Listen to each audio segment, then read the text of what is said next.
I, Kedar, And I, Amina Zain, take immense pleasure in welcoming you all to the second international conference on recent developments in science, engineering, technology, and management. ICRDSTEM 2023, hosted by Uttunga, the Nexus of Young Minds, School of Science and IT, Jain, deemed to University.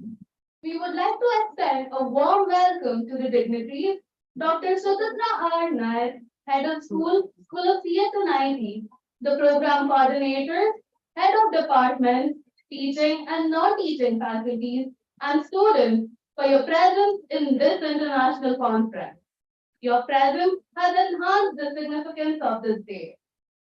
We would also like to thank our sponsors, namely our title sponsors, Future Technologies, AECC Global, Shankar IAS Academy, ISDC, for making this conference a reality. School of Computer Science and Information Technology, founded in 2007, works to bridge the gap between the industry expectations, curriculum, and research. The institution offers various undergraduate and postgraduate programs with different specializations, such as information security management, artificial intelligence and machine learning, data analytics, and many more. Uttunga, the Nexus of Young Minds, is a student forum that focuses on the holistic development of the entire School of Science and IT at Jain, deemed to be University. Our belief of involve, innovate, inspire is what makes the forum unique. The forum mainly focuses on information technology-based events like IT Fest, international conferences, and has so much more to offer to the society through its events. There is a saying, the lighting of the lamps symbolizes the victory of light over darkness, knowledge over ignorance, and hope over despair. With this note, we would like to call the dignitaries to light the lamp. We request everyone to raise up and refrain from clapping.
Thank you, dignitaries. Before moving forward with the event, let us know more about ICRDSTEM 2023. ICRDSTEM 2023 is a venue for academicians, researchers, and practitioners to debate on science, technology, engineering, and management. The conference also makes it easier to network with professionals to talk about research discoveries. The first international conference was conducted in 2022, which was a huge success as we received 400 research papers from 16 different nations and 100 of those articles were published. The idea of ICRDSTEM was an initiative by the School of CS and IT to promote research among young minds for a better future. It is one of the conferences of its kind in the academy. ICRDSTEM 2023 has turned out to be an even bigger success as we received 800 research papers and 795 papers are accepted. Also, a wide range of professionals are invited to share their expertise with us. Now, without any further delay, we would like to call upon Dr. Sudhitra R. Nair, Head of School, School of Theatre and IT, to welcome the gathering and launch the ICRDSTEM 2023.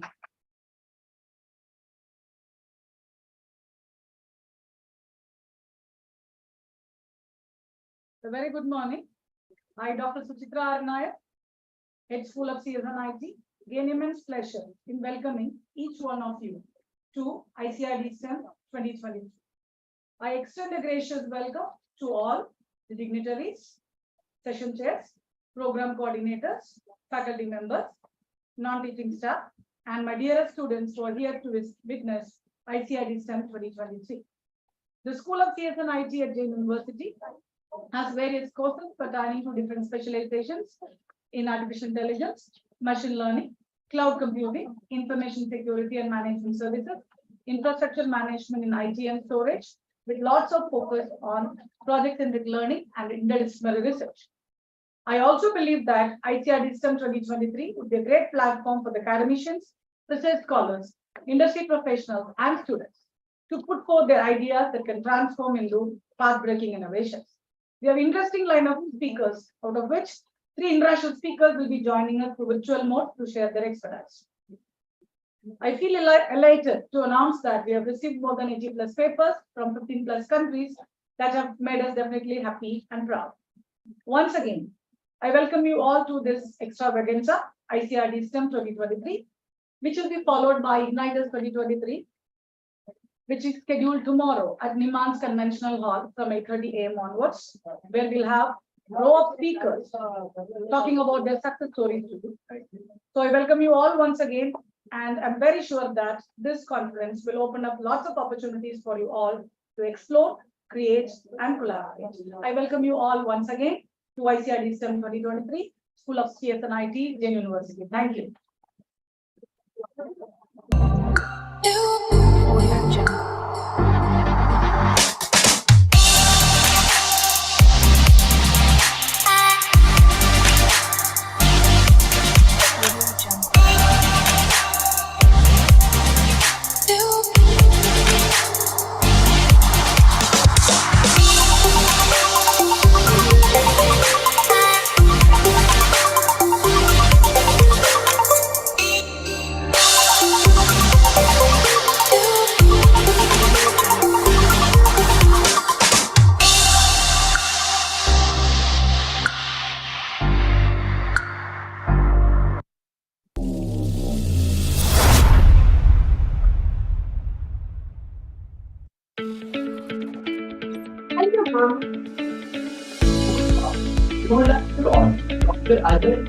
Dr. Associate Professor, School of CS and IT, Convener, ICRDSTEM 2023, to give us a brief about the international conference.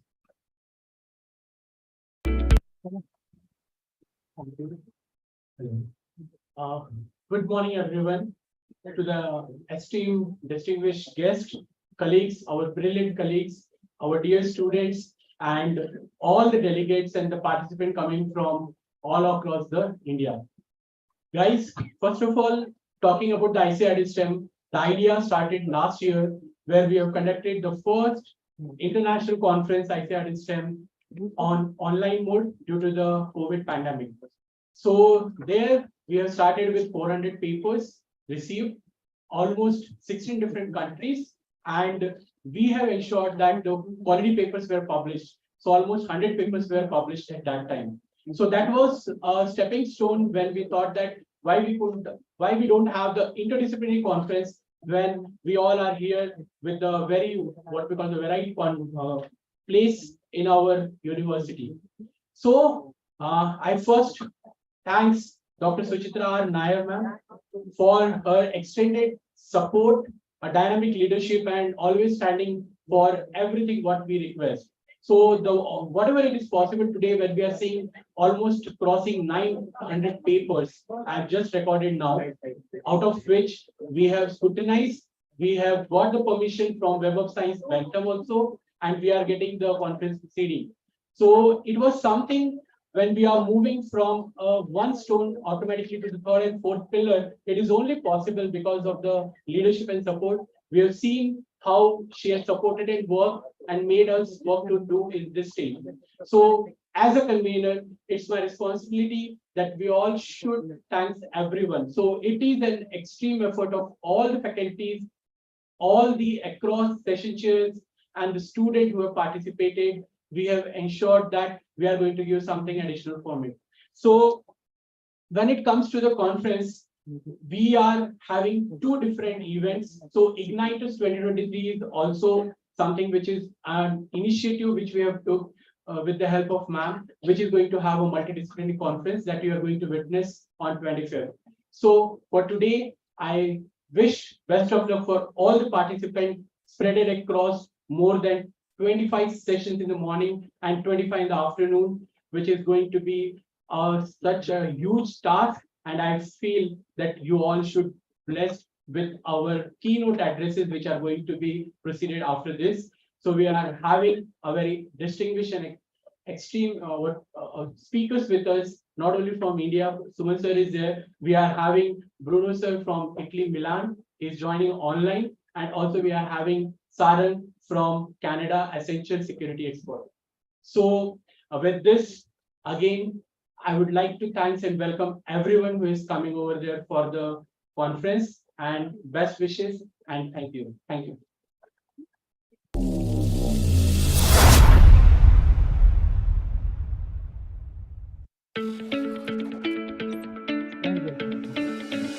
Thank you, sir. Knowledge speaks, but wisdom listens.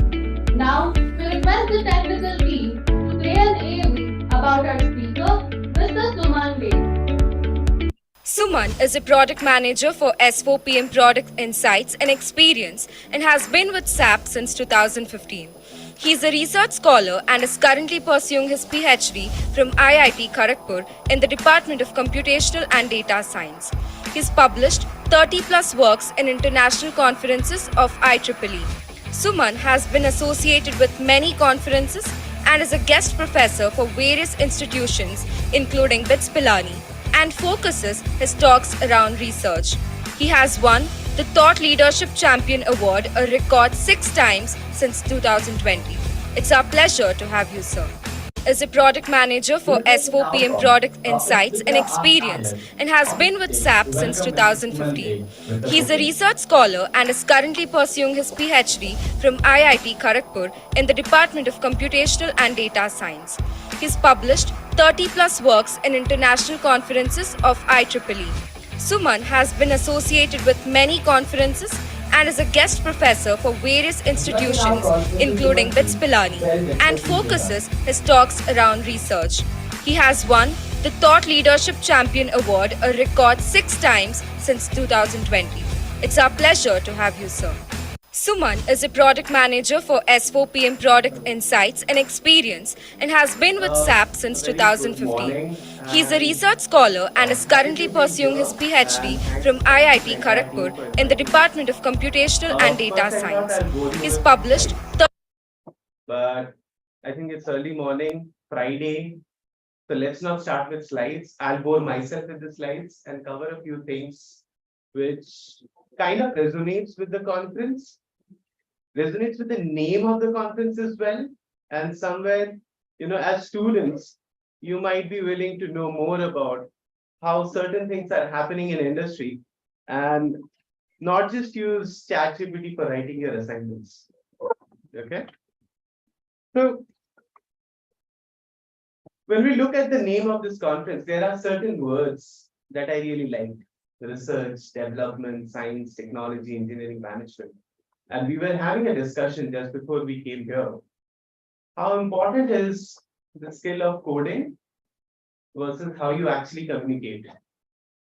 That is somewhere we get missed in terms of sharing what we know, the best knowledge that we can acquire, and at the same time telling the person in front of you, okay, this is what I have done.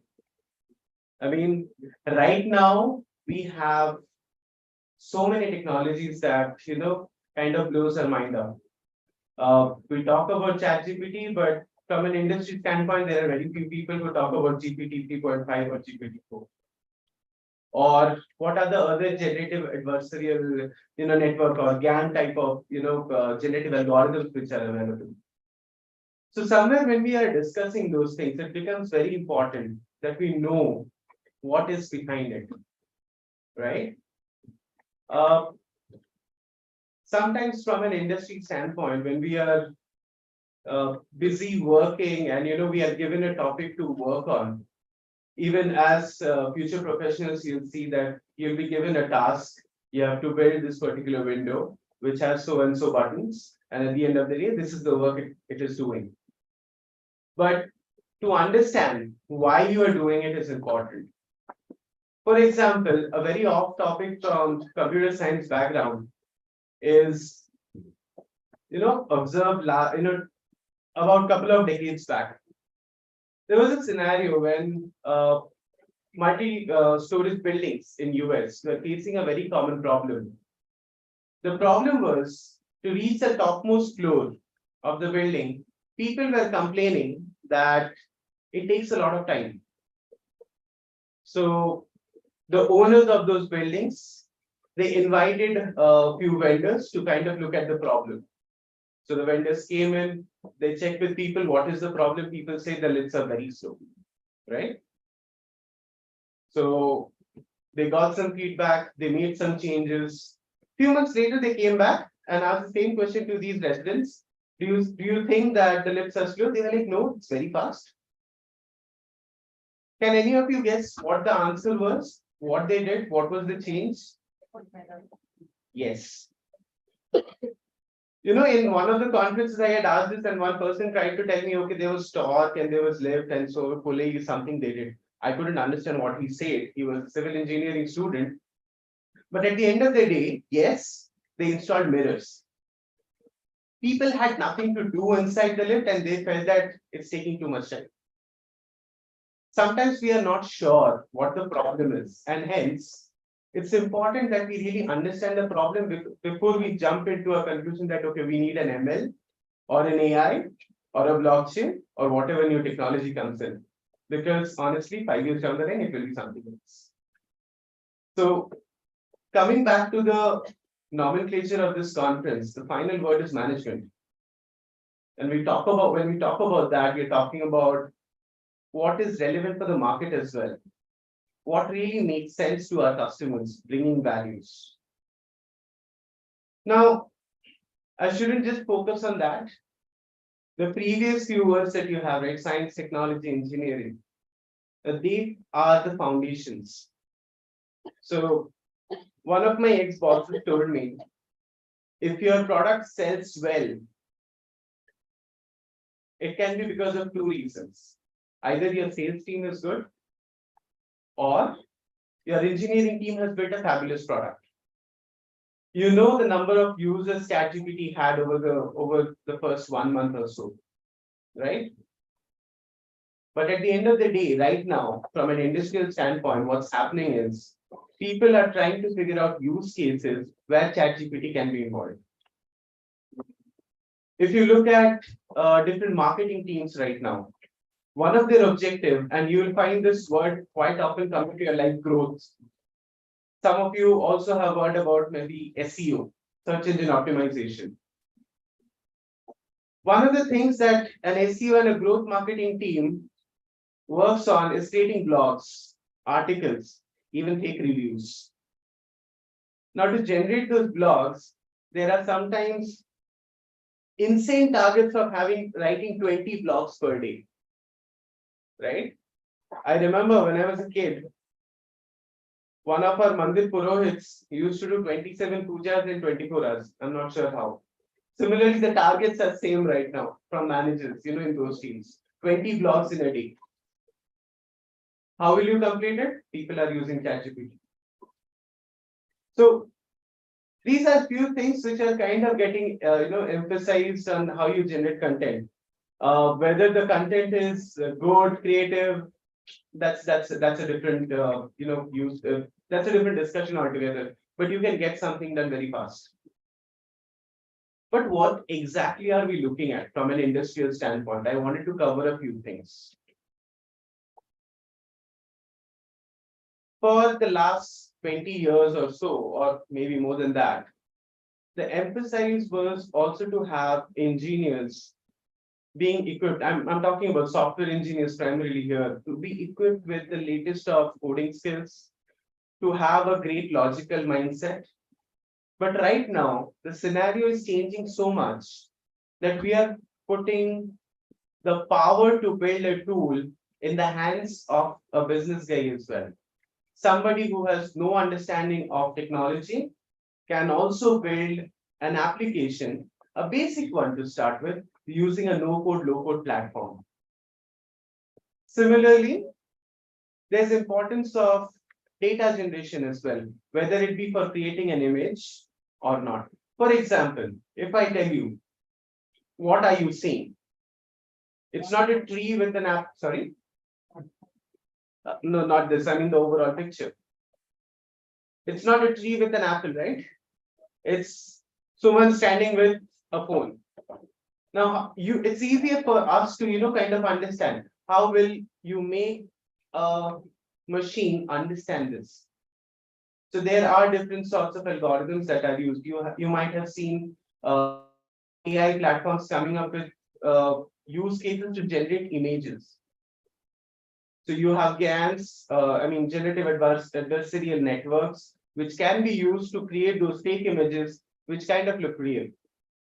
So there are multiple applications that you might be coming across. The other most important thing, if you have gone to HDFC's website, there is a tab at the end. That's Eva. If you ask a question to Eva, she tries to answer. He or she, I don't know, it's a bot. So that's the power of conversational AI for you, NLP. I heard that we have B.Sc in AI here, right? Many of you are probably from that particular department. That is something that you can explore. And I should have increased this time limit for shutting it off. Okay. So that's another part. How you can use NLP to build such systems, to build such bots, which answers your question. My research topic lies somewhere in between Industry 4.0 and analytics. Now, when I say Industry 4.0, people might complicate it, but at the end of the day, it's how industrial applications talk to each other. If you keep it at that level, it's fine to understand as well. But when we talk about an industry, when we talk about manufacturing as a plant, for example, let's say you want to buy a car. Your car's bonnet might come from one particular company, steering from some other company, glasses from some other company. I'm not very good with the automobile parts, so not able to go beyond that. But the point is, there are so many parts coming from different manufacturers. Or a better example of this particular laptop here. The audio system is probably from a Dolby. The processor is from somebody. There's Intel coming up with a chip. There's so on and so forth. Now think about the manufacturing of a laptop. There are so many companies involved. And if your sound system is not working, do you go to Dolby or do you go to a Lenovo or an HP? You go to a Lenovo or an HP from which you bought the laptop, not the part which is not functioning. It's easier for us. But imagine from a system perspective, HP or Lenovo, from wherever you bought your laptop, has to bill it to Dolby at the end. There is a system here. This record needs to be maintained, right? And that is maintained through a software system. Who's going to build it? Us poor developers at the end of the day, right? So if you really understand the importance of how different aspects are connected in terms of managing the entire end-to-end of buying a laptop to maintenance of it from a company standpoint, which are also called OEMs, it becomes interesting how these things are, connected to each other, because you cannot have a data inconsistency between each other. Now, I'm trying to talk from a management standpoint, but at the end of the day, when I say inconsistency, I'm talking about a database. I'm not flying high here with the machine learning, but again, coming to the basic concept of DPMs. Similarly, if you take a real life object right now, you can simulate the same. You can simulate the same in terms of digital twins. What is a digital twin? A digital twin is a virtual representation of any real life object. So if you have an electric pump, or let's say if you consider a manufacturing industry, you can easily simulate the behavior of any of the equipments and try figuring out if there is an error or a fault which is coming up through those devices. At the end of the day, we are talking about replicating a behavior of a device, a real device, into a digitized form. Same happens to the human beings. You can have digital twin behavior of a human being as well. There are multiple research being done on that particular field.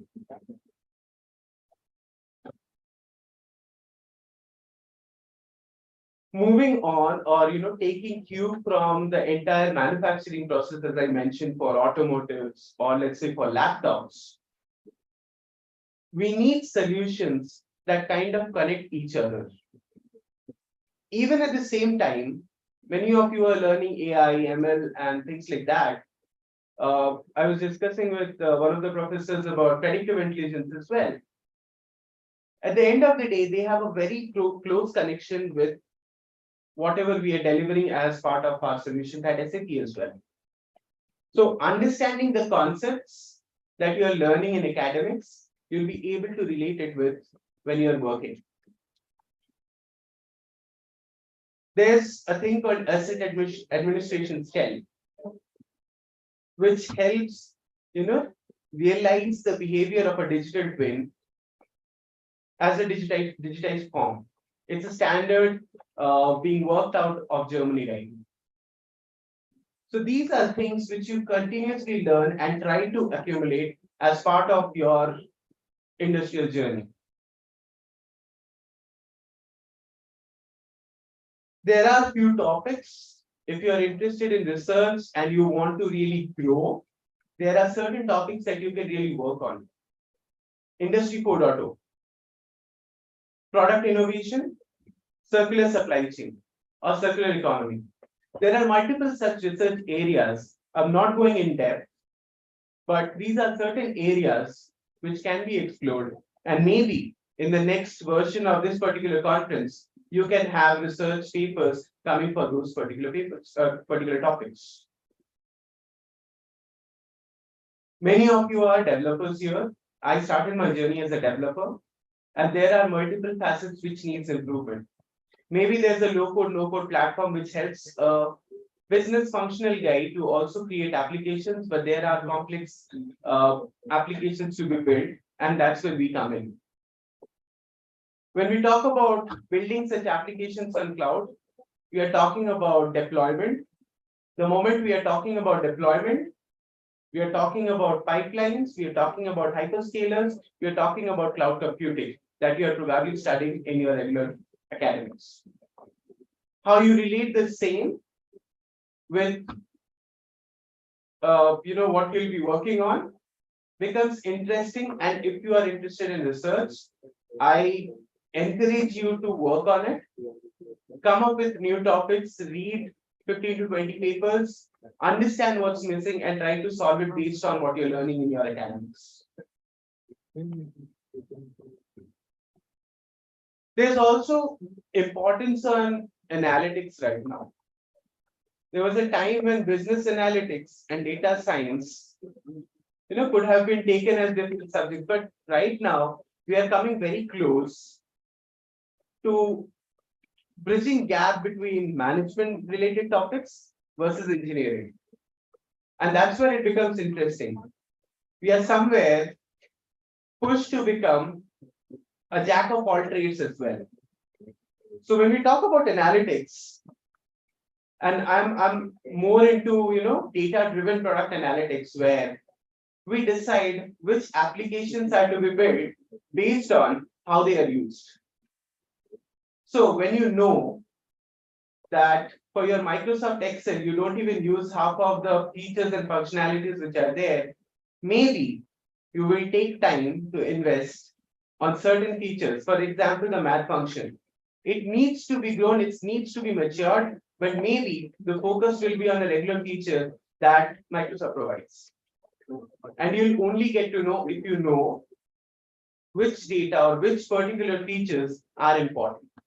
And hence the importance of analytics comes in. Now, I mentioned about the fake data generation part or fake image generation part. In such cases as well, can we leverage analytics or these fake data to perform any analytics that gives a closure look of whether something can be achieved or not? Now, all these things that I have mentioned are coming from a pure background that I come from, that is ERP. So SAP is basically an ERP organization. We provide cloud ERP solutions that helps, help an HP or a Lenovo interact with a Dolby and create the right work orders. Similarly, when you'll be interviewed by an HR, they have to store your information as well, the HR systems. At the same time, you have logistics. At the same time, you have supply chain, you have customer relationship management, and all of these features forms a part of any company, any organization. So how do we bring them together? We basically bring them together through certain software solutions, and SAP being one of them. I shouldn't mention the competitors which are there, but you have other solutions, for example, Salesforce, Workday, even Oracle. Even Microsoft has its own set of solutions that they provide. At the end of the day, we are trying to talk about business processes addressed by technology. Somebody wants to make an informed, interesting decision or intelligent decision. You do it with using an algorithm that you are learning in your source book. There's one thing that I have realized over time. One thing is about understanding why you are learning a particular subject. The other side of the story is to understand what is going to happen 5 years down the line. Because the moment you start thinking about what is going to happen 5 years down the line, you look at the open problems and challenges that you can solve. And hence, a research paper or a patent. And hence the importance of a conference like this. Similarly, we live between 8 to 5, right? There is one person who wants to die in Mars, Elon Musk. And whatever is happening is happening. But at the end of the day, you take startups, you take these disruptive companies which are coming forward. They are coming forward through using technology and trying to solve regular business problems or environment problems. So at the end of the day, taking a reference to conferences like this, I would only encourage you to work on new topics, new research areas that helps you bridge the gap between academics and industry, work on real life examples, real life use cases, use what you're learning in your classes to build something that helps, I wouldn't say mankind, yes, obviously, but as well as industry problems or business problems that lie. With that, I end my talk. I haven't covered anything specific to technology, but in case you have any questions, I'm open to that as well.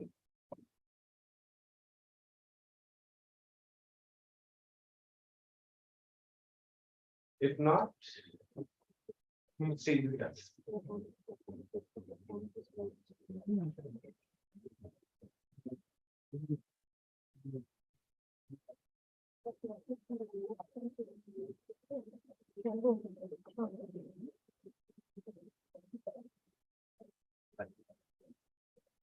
Thank you, sir, for your knowledgeable words.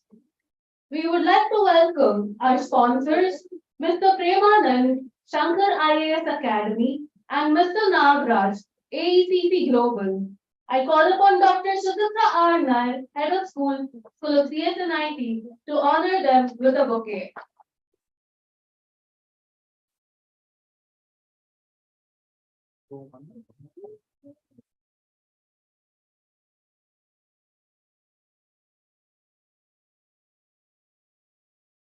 Thank you, ma'am.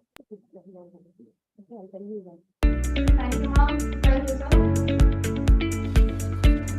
Expertise is not just about what you know, but how you apply what you know.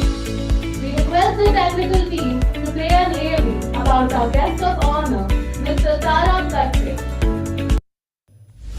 Sarang is a seasoned cybersecurity and data privacy professional with more than 12 years of IT domain experience across diversified industries such as financial, retail, public, and energy. He has a rich experience in infrastructure security assessments, security architecture review, and implementation of data privacy program. Some of his key experience include but not limited to review. It's our privilege to have you with us, sir. Sarang is a seasoned cybersecurity and data privacy professional with more than 12 years of IT domain experience across diversified.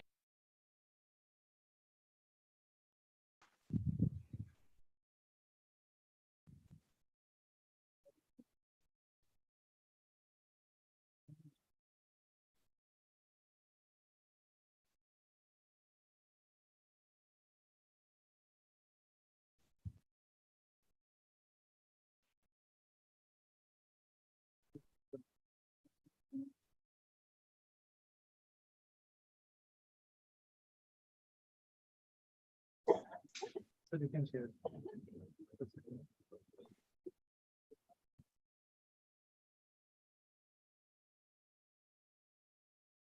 Which one?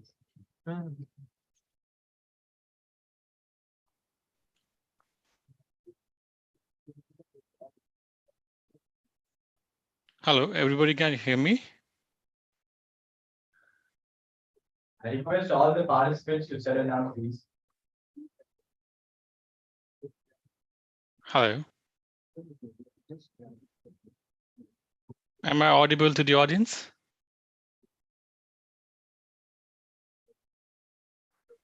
All right.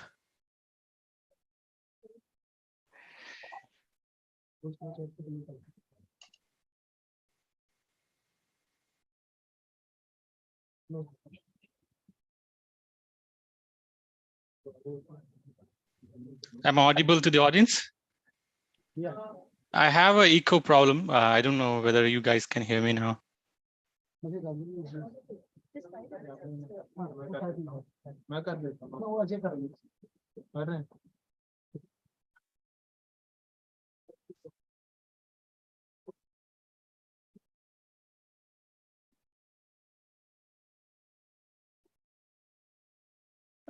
just wanted to check if anybody can hear me. I just want to make sure I'm audible. Industries such as financial, retail,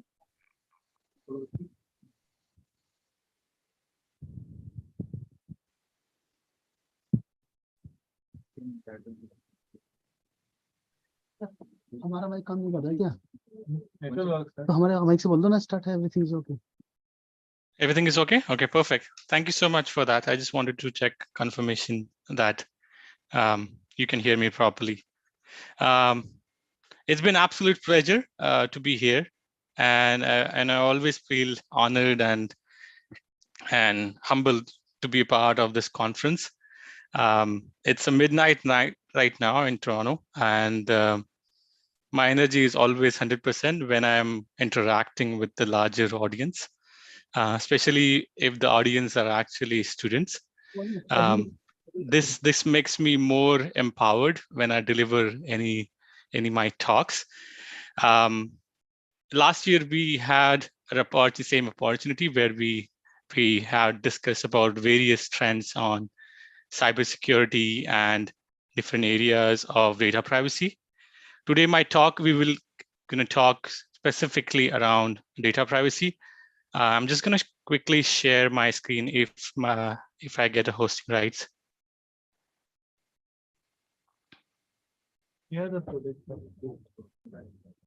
Yeah, I have some presentation slides which I can discuss on the slides. You have the privilege, so you can share, please. Oh, it's showing me somehow. It's showing me host disabled participant sharing rights. Unfortunately.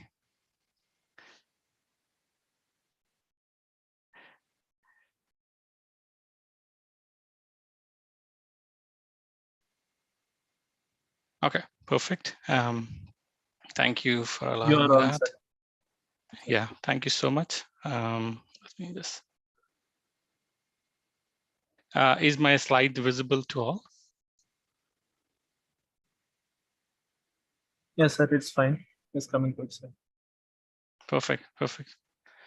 All right, without wasting too much of time, my name is Sarankat Said. I'm almost has 13 plus years of experience in cybersecurity. As you probably have heard in the wonderful video the team has created. My mostly forte is around cybersecurity, and recently in a couple of years, I started with data privacy at the extent one. Currently located in Toronto, Canada, and I enjoy talking to a lot of young minds when it comes to sharing the knowledge. And today's presentation is all about that. And I just wanted to start with the disclaimer because we all tie up with a very prominent organization and doesn't want it to be give different opinion. The entire presentation is to disseminate data privacy awareness, discuss some of the future opportunity for our students, and the views and the recommendations or opinions which I'm going to express in this talk are actually completely mine. So with that, we can get started. So I have, although I thought we had 20 minutes, but I guess we have more time today. But I'll try to be concise as possible because I do get early sleep as well. But yeah, so discussing what we are discussing today. One of the aspect is, as everybody's actually now hearing, is data is a new oil. What does exactly that mean when it comes to any cybersecurity or data privacy professional? For the larger audience, we will just to discuss what is PII, HSPI means when it comes to managing that. Why we or organization actually care more about data privacy today, which in the past where we have looked this aspect, overlooked that aspect pretty much. We're going to talk about some of the key learnings which GDPR has created. And then we're going to talk about some of the better privacy controls, how we exactly the organization will follow to it. And the opportunity we have as an individual to contribute in the data privacy space. So when I say that data is the new oil, and everybody is trying to use this term, and I'm using the same as well, but this is exactly what is exactly happening in the market right now. As per the estimation, we have 97 zettabyte of information been daily created in the market. When I say it's market, it's a global worldwide market today. And if you see the prediction of the data, it's going to go to 181 zettabyte of information, which is, I believe, it's tremendous potential for us to leverage. This information is been collected by different sources. As you have seen in pandemic, a lot of organization has been obviously forced to go to the digital pathway because they don't have a choice. If they need to sustain enough, they need to make sure that they're digitally present, and at the same time, they are making a right impact for their customer. So this kind of push has put a lot of board members or the management teams to think through their digital strategy. And that's why a lot of businesses has started. Even as you probably have seen in your own household itself, the type of um, access which we have increased, the amount of time we are spending on our gadgets are actually increased thanks to the pandemic right now, because we don't have a lot of things to do outside, and then you end up going to your own small world. We try to engage ourselves to be productive and try to gain knowledge about what's happening around the world to it. So that's typically why we saying is a new oil, because it's going to be tremendously increasing the scope of it. And the major challenge is the data privacy, is that whether that data has been collecting today, is it been legitimately consented? When I mean by that, basically, if you have installed any application on your phone today, you should give certain permissions on that, right? You say, okay, you can have access to my microphone, you can have access to my camera, you can even actually access my contact details, because that's what I am going to use it. But then whether those use of that permissions are very legitimate for the reason of the app. So example, if you don't have a mobile app, you don't have the app which doesn't do a calling features, so there is no reason why they're even collecting a microphone information from you, right? So there has to have a legitimate reason when you collect any certain information in the real world scenario to it. So what are those information and why we really care about it? It's a general statements all about. So PI and HSPI is broadly, when we discuss about any data privacy assessments. PI is nothing but the personal identifiable information, such as your name, email address, because it helps you to identify that person. So example, if somebody sent me an email, they know that it's particularly belong to that person to it. And that's where those classifications are very important when you do any data privacy assessments in the organization which wanted to assess their data privacy impact to it. And another category is the highly sensitive personal information, where you don't want any unauthorized access to it. So let's say medical history, a social security number, which is very common in North America, where if that number has been shared, it can be fraudulently used across different areas to it. So this information you probably need to protect and ensure that if you're collecting, there are good data privacy measures or data protection measures are in place for that information to it. So we dived into why data is increasing. We have seen the exponential growth over the period of time the data is bringing on a table. And we also seen that what different types of attributes or the information we collect from a PI or HSPI perspective. Why we care about data privacy, right? It is very important because sometimes it happens that when we install anything on our devices, we really don't care about what permission that or what information that application is asking it. We bluntly say, I agree, and then go ahead. But if those information has been fall in the hands of a malicious actors, then they can create a lot of impact to our lives. So one of the common example is the phishing. is basically someone pretend to call you saying that, oh, you have a certain policy with us, and you probably gonna trust that guy because that person actually gives you exact information, that policy number, your address, your phone number, and you feel like, okay, this seems to be legitimate, because normally there are a lot of campaigns are running and then they say that, okay, you know, you're not supposed to share certain side of information such as one-time passwords. But then if you start getting information which is actually interacting with your bio, you actually understand that this is probably a genuine call.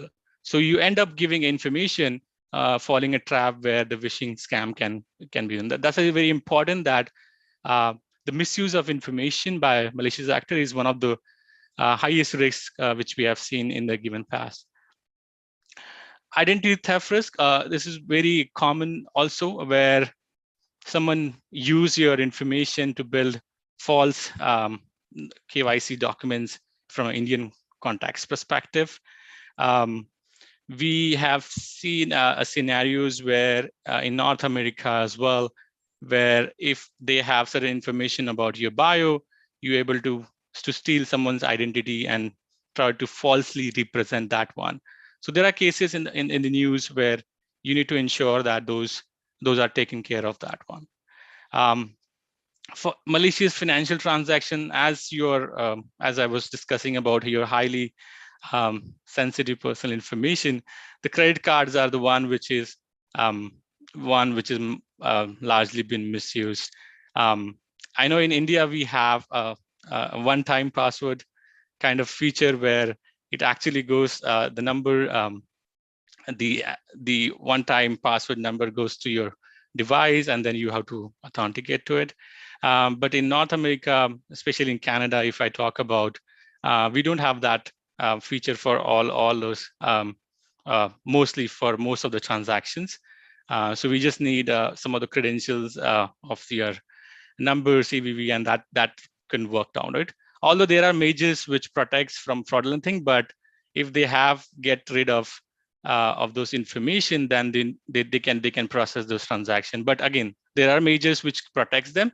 But then, how vigilant are you on your checking your history, and how technicentric you are in terms of following up with a lot of people to get those transaction refund is also one of the challenge to it. So that's the impact. As you can see that the data privacy has as individuals in our lives. So it is important that wherever your information are, you actually question the intent of the information been asked, why exactly it's been needed, and what is the reason they require this information to process for it. So example, some application or some websites going to ask you a lot of information which are not even mandatory, but you end up filling up those ones just to make it prettier in the bio, but then you don't understand whether those information are really legitimate for the purpose of using that application or website to it. So you have to be very cognizant about those information being used to it. The other aspect, as I talked about the aspect of about us as the individual, why organizations really care about data privacy. The one of the impact, and it's very significant. We can go in the next slides where I can talk about why they really care about it. One is the brand and the reputation in the market. Imagine every data breach which happens today, and you will see that the tons of information getting published in a dark web or even the public platform, right? Any revelation of those findings, if they find out that they have collected the information. So example, any telecom operators, which you've been impaneled today, been collecting your location history, because by default, you're collecting two different towers, right? And if there is a particular reason for them to store your history, let's say for 10 years, then that's fine, because the legal structure of the government demands that we need to store those information for you.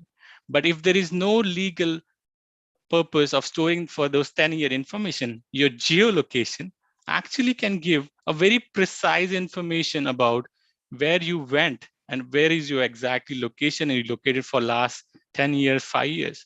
It's actually invading to privacy, because then it will reveal all your personal characteristic to those hackers or anybody who get rid of that information to it.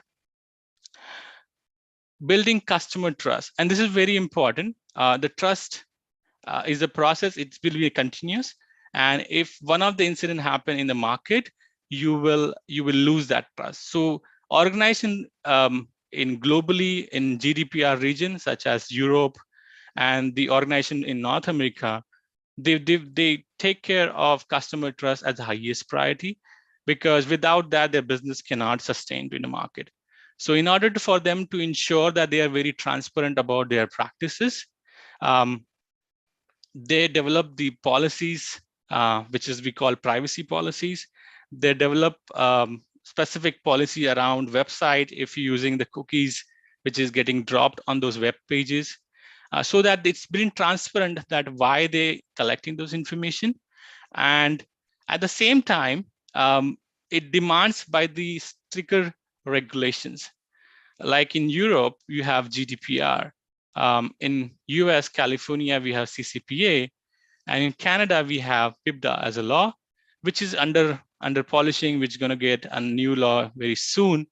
So that's where the areas where you have a larger impact, because there's a regulator who's watching your actions and making mandatory for you to disclose all those purpose of use, for the public to understand that why you collecting certain information, for what purposes, what is the legal basis by which it's been collected to it. So that's how the holistically the organization care about it. And as I said, why they really care about it is the penalty of those regulations. The Data Privacy Commissioner or the office has a right to penalize those organizations pretty heavily, especially in the GDPR region. I believe it's 3 to 4% or 3 to 5% of their global revenue. And as you can see the figures, they are in, some of them are actually going to 1,000 millions in fine across one of the top sectors, which are be there. So that's the reason the organizations are very cognizant about what they collect, what is the legal way purpose of that collection, whether they have put a very strong measure to control the accesses of the data, and ensuring that after a certain time, those information getting deleted. And there's a right to forgotten, and that's what exactly one of the rights has in GDPR, where you can say that I want to delete my information from your website or your company, and they need to address that thing. So right to access, right to modification, right to eraser are some of those top. And I'm just giving GDPR as example because it's been pretty good time there. The GDPR has been settled down, and the legislative view on this is that they're taking very stricter fines if they found to be violated on various ground to it. What is the key reason for those violations, right? And I was discussing since the starting of this presentation that basic is the legal basics of data processing. There is some of those organizations are actually cannot demonstrate that there was a legal purpose for why they collected that information. So example, as I was just talking about, that I'm using an app, which is maybe a food ordering app. That food ordering app may be collecting my geolocation just when I'm placing the order. But when I'm done with the order, which means my order is placed, and I close the app, there's no reason for those applications to track my geolocation after that, because there is no legitimate reason concerning because the order is placed, the order has been delivered, and then those company don't have a consent for to use those geolocation information for me. So that's why when the privacy commissioner looks those complaints from the consumer or the entities, they try to assess whether are there any legal basis by which the data has been protected. One of the other aspect which is failed is the stronger technical and organizational measures. And this is where the data protection talks about. And this is one of the emerging areas where I've been sitting in the organization, where I lead some of the data privacy technologies. And data protection is a key pillar of any organization businesses. So insufficient data protection controls will lead to disclosures. So example, if you don't have encryptions in place, if you don't have proper access control in place, you will lead to disclose those information to the parties which are not even required to be part of it. And the last one, which I've just spoke about, the data subject rights. If they are not fulfilling the rights to it, and GDPR and CCPA, they're very strict about. So I believe in GDPR we have 30 days by which you need to comply with the request. So what does that mean? So example, you are part of any banking client, and then you went to that bank and say, hey, I just wanted to understand that. Can you give me the information what you have about me today? And you can do it in a lot of social media apps because they are globally operating it. They also provide this feature. You can actually download the information, what they've been collecting today. So as a part of it, that one right is access to your data. So you can actually request those organizations and tell them that, I want to understand what information you're collecting because I'm your consumer, I'm your customer. I want to understand that, are you collecting what you be intended to collect it with? Because I might have signed the form at the time, right, without even looking into it, without reading the terms and condition. And that's very important that those principle has been followed. So whenever you consenting something, it has to be explicit. I know sometimes we do implicit consent where we say, okay, fine, as I use the application or as I use the websites, I've been allowed to, you can take my information, whatever you want to take when I use these websites. But there are express consent by which you actually need to ensure that they are explicitly contained in your policy. You define your website, what type of information do you collect, and that kind of thing. So a lot of organizations are failed to take those actions into that specific time frame, which leads to this kind of a violation to it. So I hope you got the context. We started with the data as oil. We saw how the larger portion is going up. We discussed about some of those common attributes in the data, what people are look for. We also looked into the why we care as an individual from a data privacy. And then we also looked upon the key violations. What are the top reason why they're getting violated across to it? The last slide, obviously the question comes to your mind is like, what are the ways I can protect it? Why the organization will need to understand that they need to build a better control. So one of the thing is which we have seen from the regulations and the best experience in implementation is the privacy by design. What is mean by privacy by design is whenever you crafting something, you put design as a one forward thinking to it. So example, you question everything what you collecting today. So you minimize, as you can see in my slides, the data minimization is basically you collect only what you really need to process that application or processing that particular request. Don't collect anything unnecessary which you can't justify later to the regulators, so that your data will be minimized, the impact is minimized. So if you don't need a mobile number, why are you asking mobile number? Because you're serving your customer through email and you just wanted to collect a mobile number for any specific reason, you need to justify that. There has to be a fairness and transparency. You need to understand that whatever you have collected, you are making sure that your data subject or a customer are actually aware about that. What's the purpose by which it's been collected to it? And that's what basically it means, that whatever you start at the beginning, you need to put a design thinking whereby you ensuring that all the information which you've been collected has specific purpose. Express consent, implied consent would always lead to some problems, but it's always good to have an express consent from the consumer.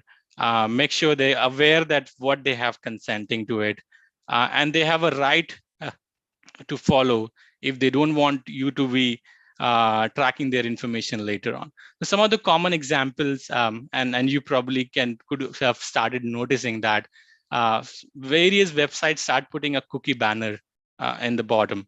So basically, as you access those websites, and especially global websites, has this practices where, because they need to comply to various local legislations, and then they need to put those cookie banners in the bottom of this web page to indicate that they have collected certain information from you, and you have a right to avoid that being used further on. So with this, you have excuse me, you have an opportunity by which you can be a data privacy professional, and you can be a privacy technology. What does that mean is basically, is where when you wanted to work with any organization, there are different job profiles where you can fit to it. One of the profile is the data privacy professional, where you conduct the DPIA or PI assessments for those organizations. PIA is nothing, privacy impact assessment. You understand their processes, you understand why they're collecting those information and all. For the privacy technologist, you are more technical, which is one of my portfolio which I manages, where we go and use different platforms to build that processes for the end, for the organization.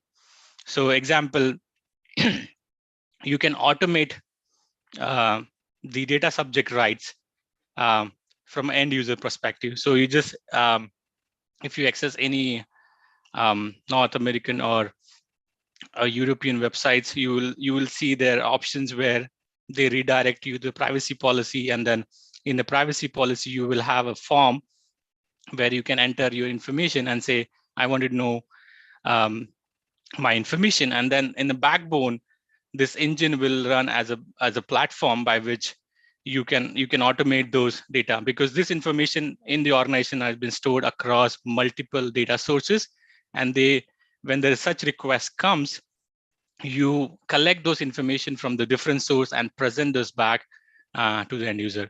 So that's where the role of the data privacy technologists. The last one is, as I said, the security measures, where you have data protection or security analysis. You help in building those security controls for the organization. So to secure those information, such as encryption control, access control, and that kind of thing. I have listed down some of those opportunities where you can, there are a lot of tool certification nowadays, you can do it freely, which I pasted in the link. But these are the common certification which we have seen, and which we also need in the individual they come to work with the organizations, and which is good because it builds a context to you, and it helps them to understand what exactly we are need to talking about here. So with this, I would like to conclude my presentation. I hope I'm on time. I didn't exceeded the time limit, but I'm happy to take your questions and afterwards. Thank you so much.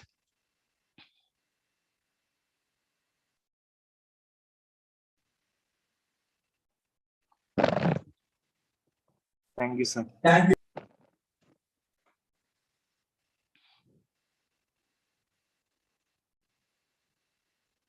Sorry, I can't hear anyone right now.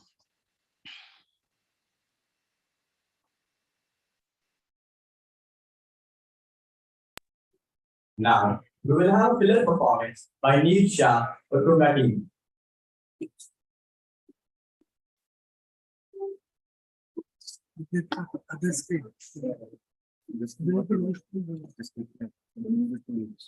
over there. This guy is no.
Sir, Alessandro sir, you can speak right now.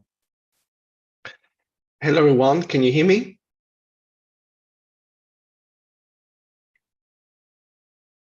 Sir, can you speak so that we can test whether the audio is working? So can I start my presentation? Yes. Yes, sir, you can.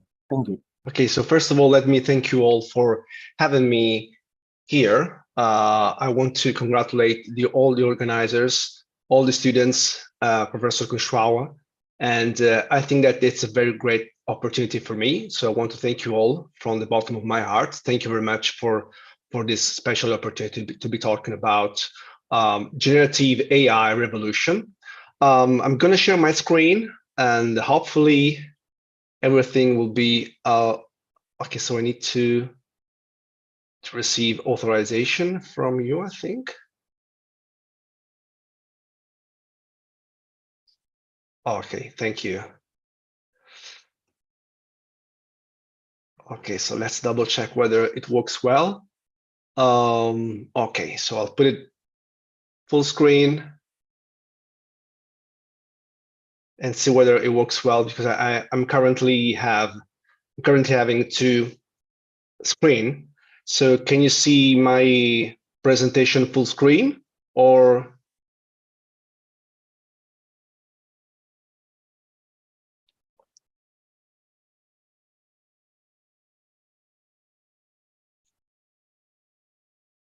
Or are you currently seeing my full screen presentation? Sorry, I cannot hear you.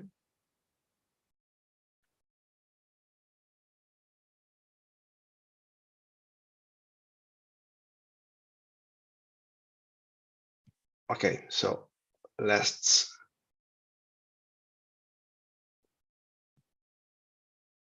Hello? Hello?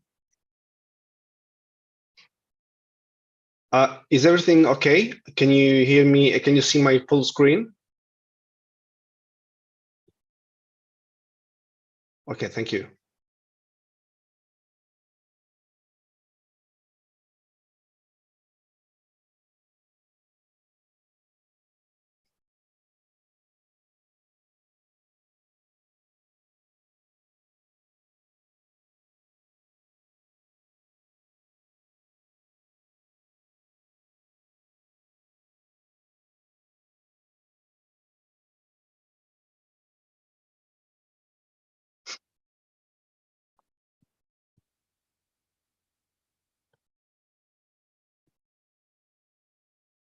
Hello?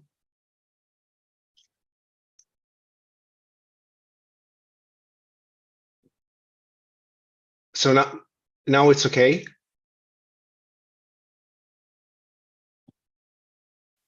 Okay, okay.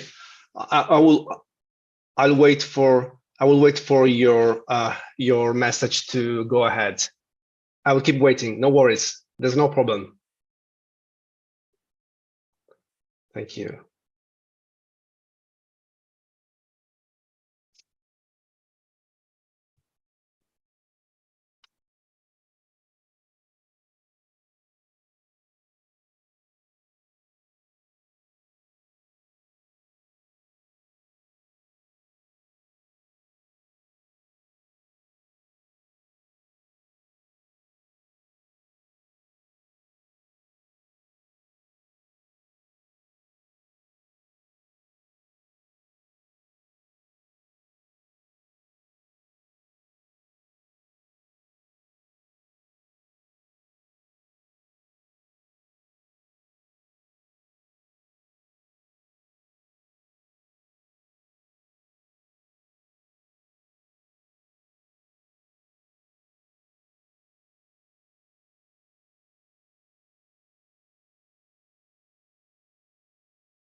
Yes, sir.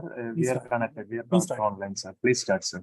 Thank you. Okay, so I'll double check whether the sharing of my screen works well. Please do let me know if it's okay.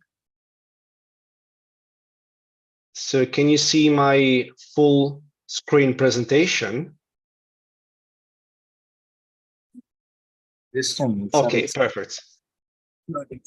Okay, so I'll get it started. Thank you for your patience. And right, so let's talk about revolution of generative AI, which is a hot topic in the broad landscape of AI these days. I'm going to be talking about insights into ChatGPT and stable diffusion models. Okay, so okay, so let me. Looks like. Excuse me, sir. Sorry for the interruption. Can you reshare again? Sure. Of course. Let me just stop sharing and then I'll go for it again.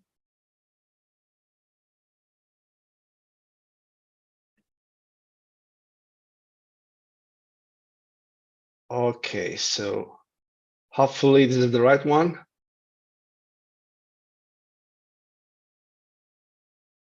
Yes, sir. Please Now let me know if it's visible, sir. it's Thank fine. you, sir. Okay, that's brilliant. Thank you. Thank you for your patience. Okay, so I'm going to be talking about revolution of generative AI. with a specific focus on ChatGPT and stable diffusion models. First of all, I want to show you these images here, which I purposely selected because I wanted to generate something related to AI and the collaboration between AI models and human beings. So all of these images, they have been generated using stable diffusion models and by using some specific prompts. Okay, so let's get it started. I would like to give you some outline of the presentation. I'm going to be talking about the spread of deep learning techniques, the differences between supervised and unsupervised learning, and some introductory elements about transformers, which represent the theoretical foundation of ChatGPT. Some slides focusing on stable diffusion models and some considerations regarding the generative AI impact on society, some outlooks and final considerations, and last but not least, some credits for those of you who might be interested in digging into this topic. Okay, let me introduce myself. Thank you, of course, for your presentation. I'm currently working as AI scientist with the IULM University, standing for International University on Language and Media, AI Lab, which is a brand new spin-off here at the ULM University. I'm based in Milan, Italy. I previously had several experiences as postdoc research fellow at Palermo in southern Italy. And then I also worked for the Italian Institute for Astrophysics. I also was a research visitor at UCL, University College London. Then I moved to the UK for almost 3 years, working as a research associate with the National Center for Computer Animation. And then I was promoted as a lecturer in computing at Bournemouth University. Okay, so as you can see here, this is a picture I took just a few days ago on campus. Spring has sprung here, and so nature is in bloom. All right, so let's get it started. So let's talk about deep learning, which is a broad family of techniques for machine learning. So we have a big hypothesis that we can, which is about the solution of complex problems. So we can do that by using complex algebraic circuits that we can fine tune according to the problem and the application scenario and specific domain. What about deep? The adjective deep refers to the number of layers. So I will show you some architecture consisting of several layers. Each layer has its own role in the full pipeline, and the computation paths from inputs to outputs have many steps. And thanks to the high number of hidden layers that we have in deep learning architectures, we achieved such great achievement in so many application domain scenarios, such as visual object recognition, machine translation, speech recognition, speech synthesis, image classification. For example, I would like to highlight that all our smartphones, they have AI behind, autofocus system. When you try to take a picture and you see that faces are detected, that it's all about AI embedded with your smartphones. Moving on to the next slide. If I were a student, I might feel a bit overwhelmed when it comes down to talk about AI, more especially in particular when we talk about deep learning, because you may notice there are so many architectures, techniques, approaches.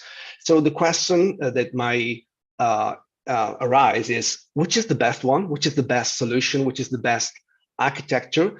So I think that we need to think of it as a bottom-up approach. So there is no definitive answer to this question. We may have several problems that can be solved or accomplished by using several solutions.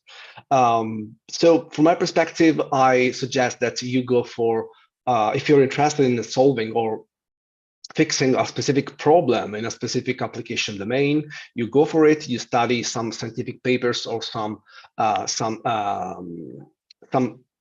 technical solutions, and then you study all theoretical foundations about it to avoid being overwhelmed with too many concepts.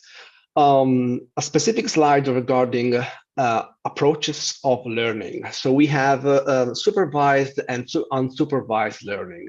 So let's go with a very simple example. Let's say you want to put in place a system to classify images. So for example, you have tons of pictures, lots of pictures. Some of them are with cats, some of them are with dogs, some of them are with horses. And you want to have a system, an AI system, capable of recognizing the three categories: cats, dogs, and horses. So you have three folders with images, and you have another folder containing the corresponding labels. Labels refer to the fact that you have a file, for instance, saying that image 1 contains dogs, image 2 contains horses, and stuff like that. So you have a correspondence between labels and images. This is the case of supervised learning. So if you want to train a model, an AI model, this case is the case of supervised learning, because you have a supervision. So you have labels indicating what data you are dealing with. So you go through training sets, meaning that you select a portion of data to train the model. You have another portion of images that will help you out with the validation. So to check out whether you are going the right direction or not. And at the end, you test your model on new images that the model has not seen before. The other way around, and this is a more complex situation, let's say you want to explore some images with some AI techniques, but you don't have any label. So in this case, you are in the so-called unsupervised learning, because you don't have any supervision, you don't have any high-level information, any labels of each image. So all you can do is just to apply some AI models with some mathematical approaches behind them and try to find some hidden properties within given data. For instance, Google Brain, some years back, they tried to just run some AI models without having any labels, and they were capable. They noticed that some layers in the network, they were enabled only when, for example, images with cats were fed into the system. So it's a bit more complex situation. So unsupervised learning is something that helps us to detect some hidden features within data. Right, so let's move on to the next slide. Before diving into the mechanisms behind the ChatGPT, I would like to introduce some of the most popular deep learning techniques, such as convolutional neural network, recurrent neural networks, and other networks. For instance, please don't feel overwhelmed with this diagrams here. And it's just a way to show how complex sometimes networks can be. But at the end of the day, what you need to bear in mind is that there is a specific role for each of these architectures. For instance, convolutional neural networks, they represent the very best architecture for image classification. So if you want to go for image classification, you can go for CNN, you won't have any problem. Of course, each technique has its own limitations. So for example, we have some pros and cons. This particular network is capable of learning lots of information.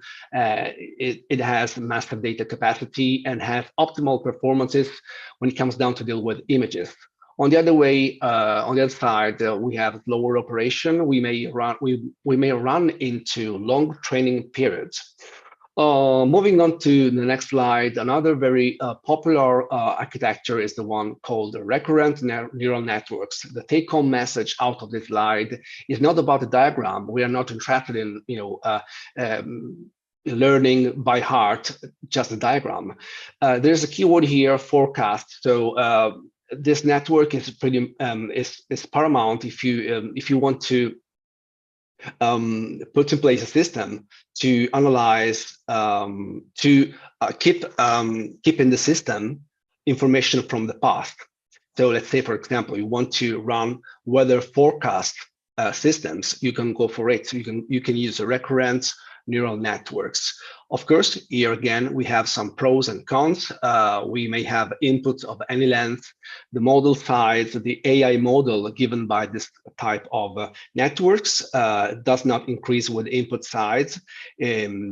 This system keeps historical information. On the other side, we have slow computation and difficulty of accessing information from a long time ago.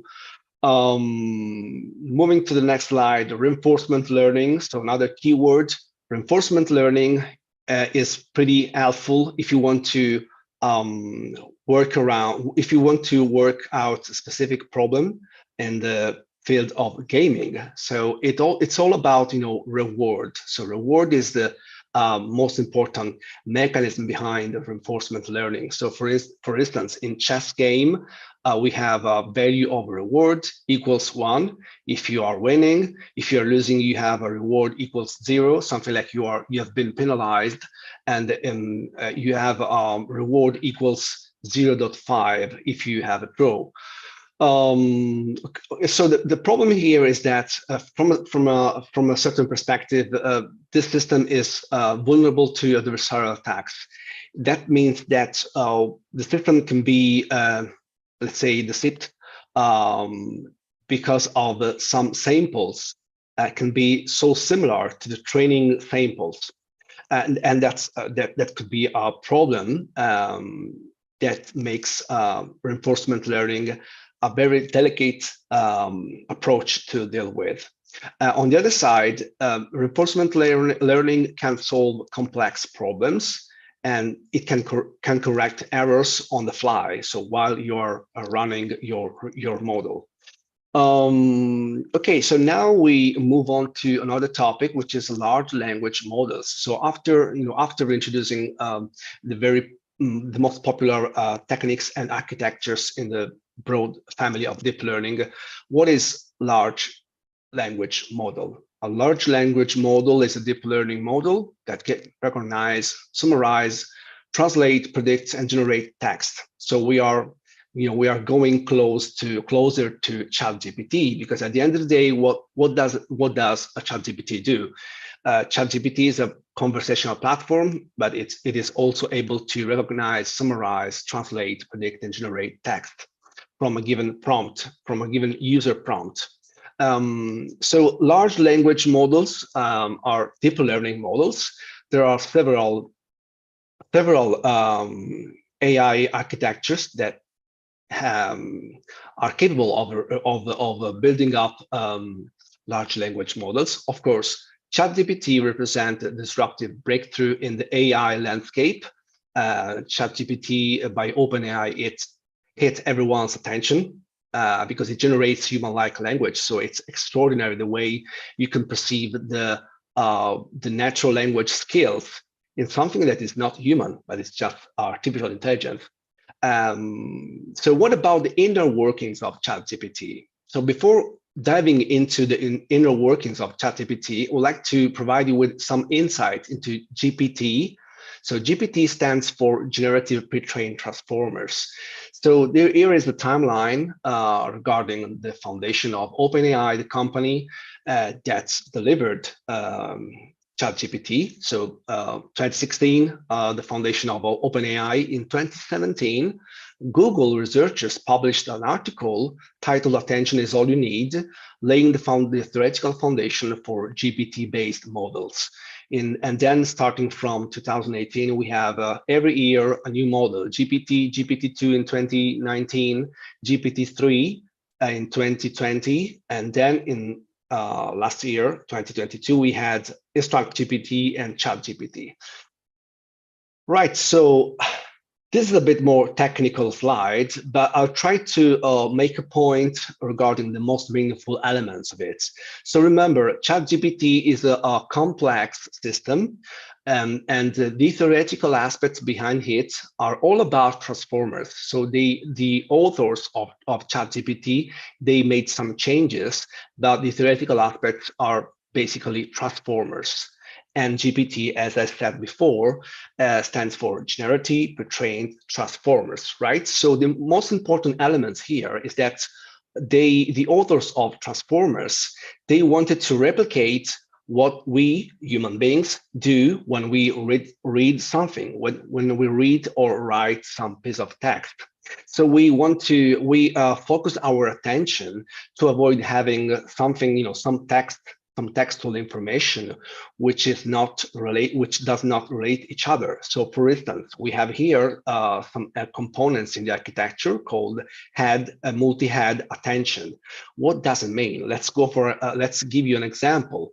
So the attention mechanism is the mechanism that helps you out understand relationships between, for example, two consecutive statements. For example, Tom likes to eat apples.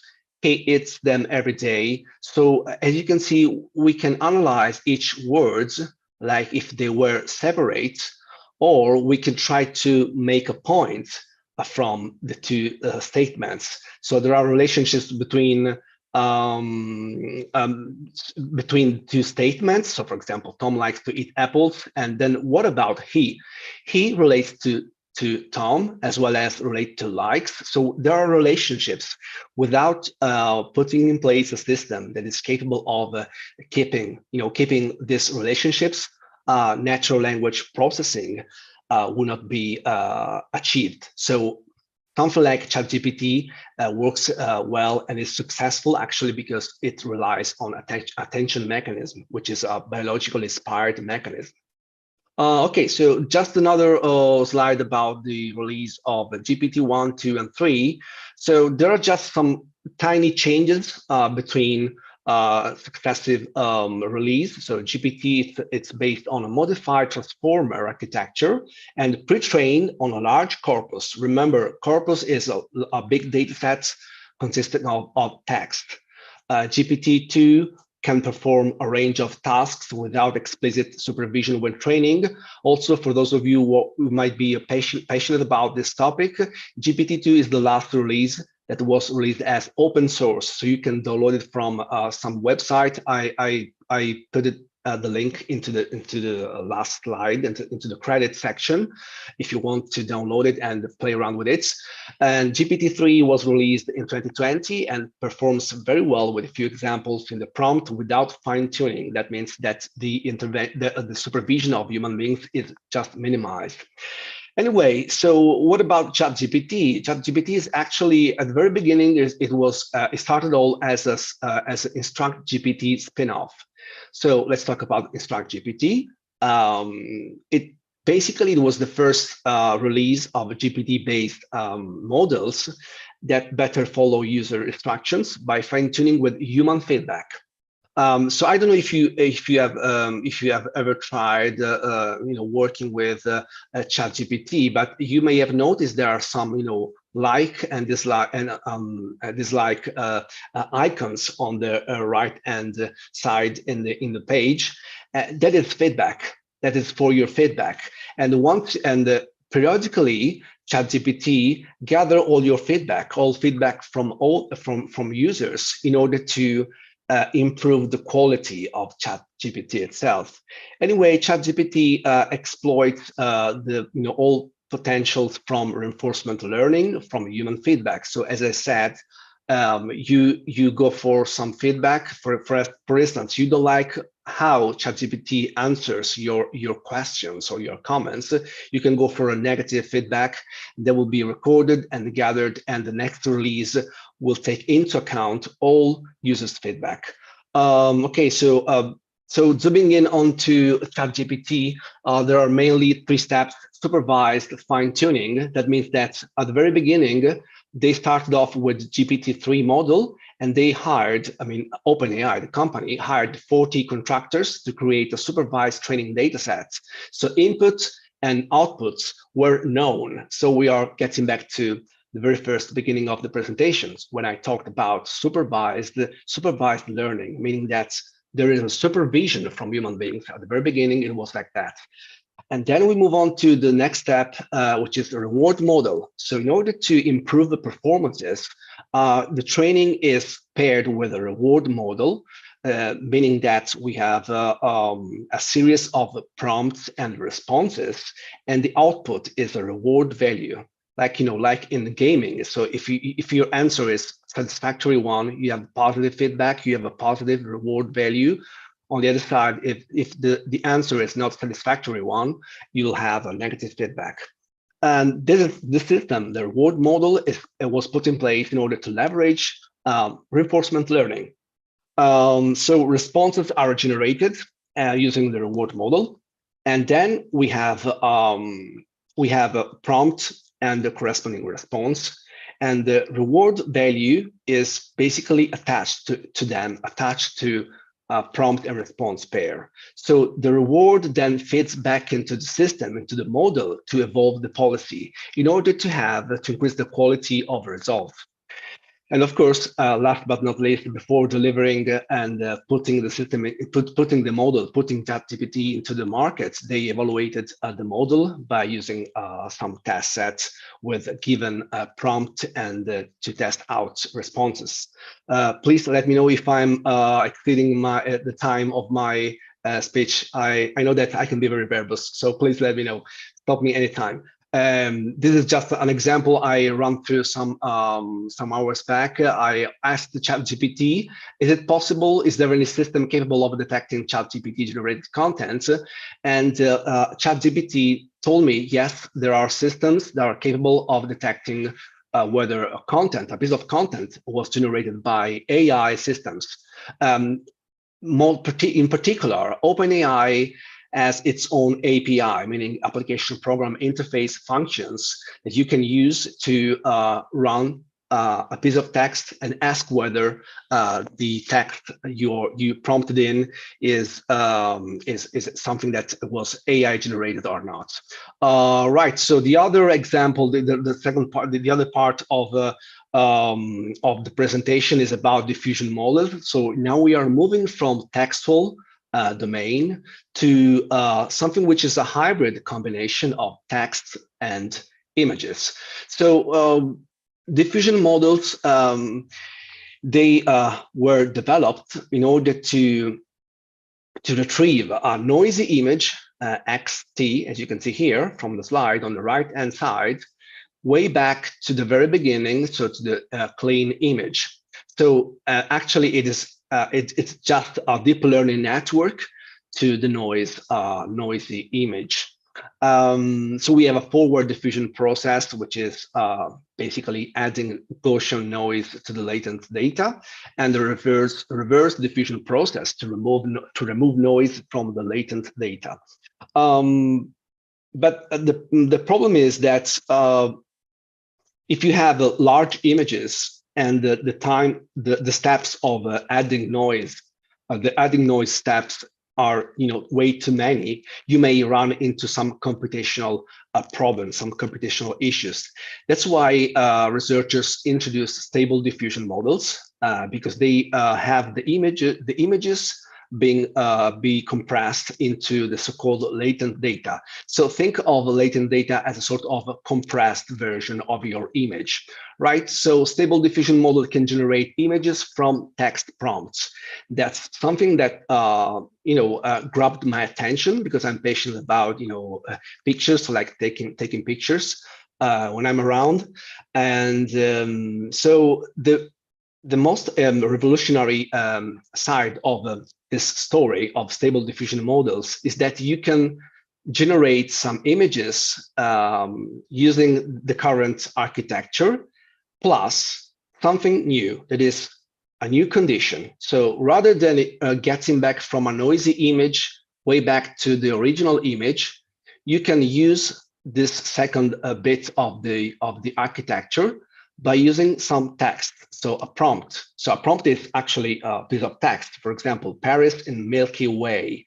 So you condition the decoder, D stands for decoder of the network, and you have getting back from the way back to through the decoder, you have an image that is, let's say, recovered or retrieved by using the diffusion models plus a text embedding, something that has its own weight on the process.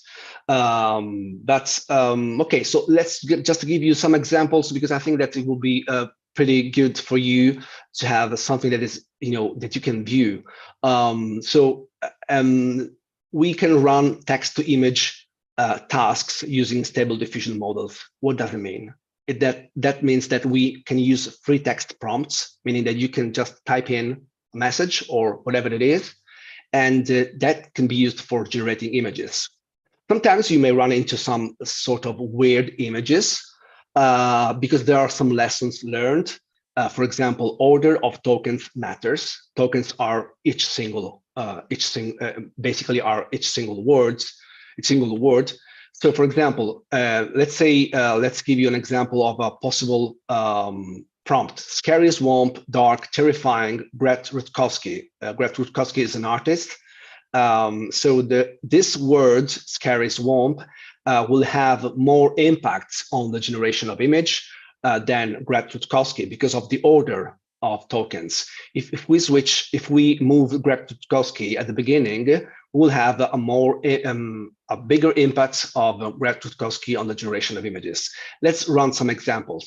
We can generate some images by using some existing styles. For example, I personally generated this image using stable diffusion models, and by inputting an oil painting of a man walking in the street by Van Gogh. Right, so you can see, if you are patient about paintings and art, you may notice that all these textured regions, they resemble the way Van Gogh painted. But if we move Van Gogh before, so at the very beginning, you may notice the style is more detailed. So this looks like Van Gogh paintings even better than before because of the order of tokens. We can also generate some highly detailed, because of the importance of this tag, highly detailed. So a man walking in the street, highly detailed. If you can see here, the image is very well detailed, as well as this one, as a grayscale image. And this other one is, this relates to the very first example. So when I start talking about the importance of tokens, order, scary swamp, dark, terrifying, and then we have the author, the artist name. So we have this picture here, very well defined in terms of details, and of course, aesthetically speaking as well. And here, if you move Brett Rutkowski at the beginning, you have something which I can personally confirm it's pretty closer to Brett Rutkowski style. So the question is now, is everything that fine and perfect? Well, it might be sounding a bit elementary, but all technologies have their pros and cons. We have not yet achieved the so-called artificial general intelligence, meaning something which is autonomously capable of generating everything and capable of developing the so-called consciousness. We are not that far yet, even though some people have been so intrigued by ChatGPT performances. And some friends of mine, they asked me, Alessandro, but are we going to have something which is really autonomous? No, it's not like that. We went ahead, of course, but ChatGPT is nothing closer to artificial general intelligence. There's still lots of room for improvements to be done on text-to-image tasks. So for instance, I would like to show you these images here. If you just, at first sight, they might appear perfect, but with a better look at it, I would like to drag your attention over this region, these regions, and these regions. So what's going on with these images? You may have noticed just by looking, by zooming in on these regions, that there are several artifacts in some of these AI-generated hands. So for example, the semantic instance hands, they're not very well generated. So it means that stable diffusion models, they are not very well capable of generating images. For example, this bit over here, it doesn't make sense. You can see here there are two thumbs. Looks like there's a bit of mixing elements overlapping. Anyway, here are just some considerations, but please stop me if I think that I've already exceeded my time. Just some considerations regarding the current situation. So new job profiles are emerging with the spread of generative AI techniques. For instance, being prompt so important in the generation of images, we have some new professionals working on the so-called prompt engineering, meaning that if you want to specify on these models, you need to learn how to express some ideas, or for example, how to have the best results out of them. And to do that, you need to learn some specific tags to have a very well-defined images.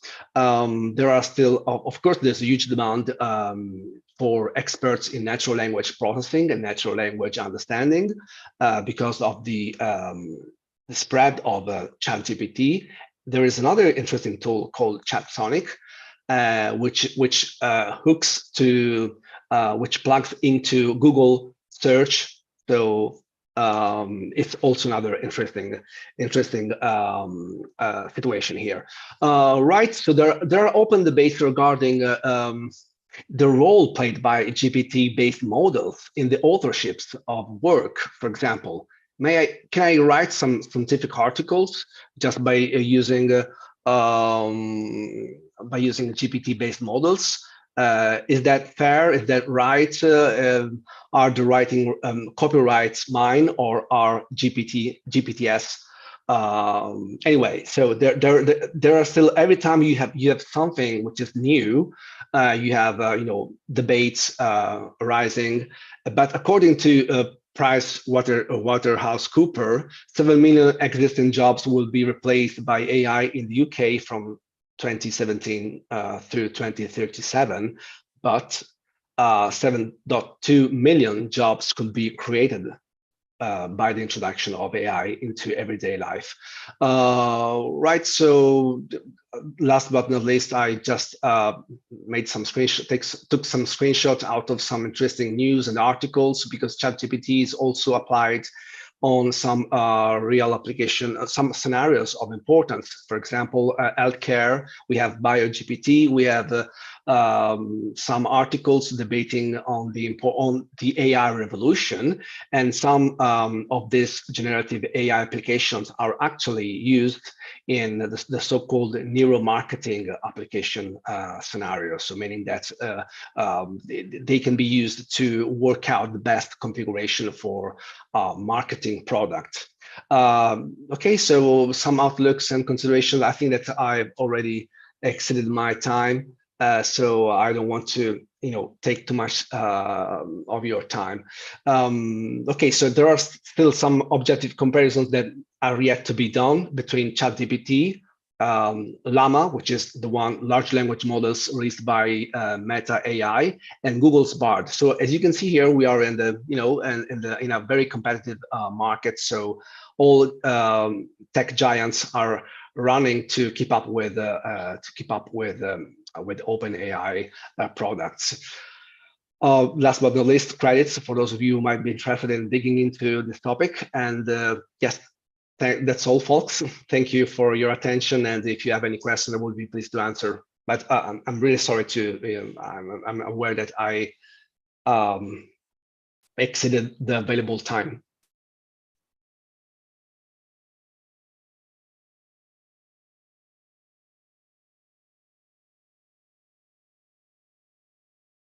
Thank you, sir. Thank you.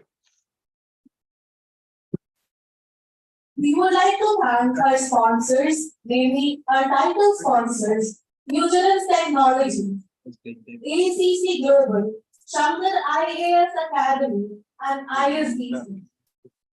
It is our privilege to extend our token of gratitude to Dr. Suchitra R. Naik, Dr. Ajay Sriram Kushwa, conveners, the co-conveners, the advisory and organizing committee, volunteers, and technical team for their constant support in making this conference a working reality. We would also like to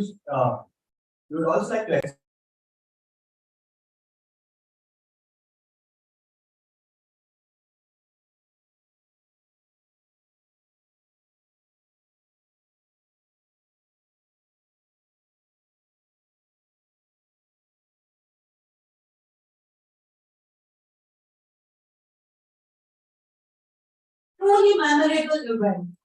We once again thank you all. Now, we will break for tea. Tea will be served on the left-hand side of the conference hall. I request all the conference participants to kindly move to their allocated classes. Any queries in this regard, please contact the registration counter. Thank you and have a great day.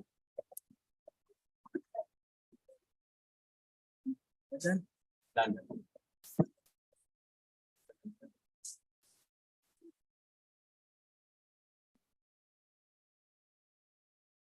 Thank you everyone for the valuable insights. So we shall end the meeting right now. Thank you.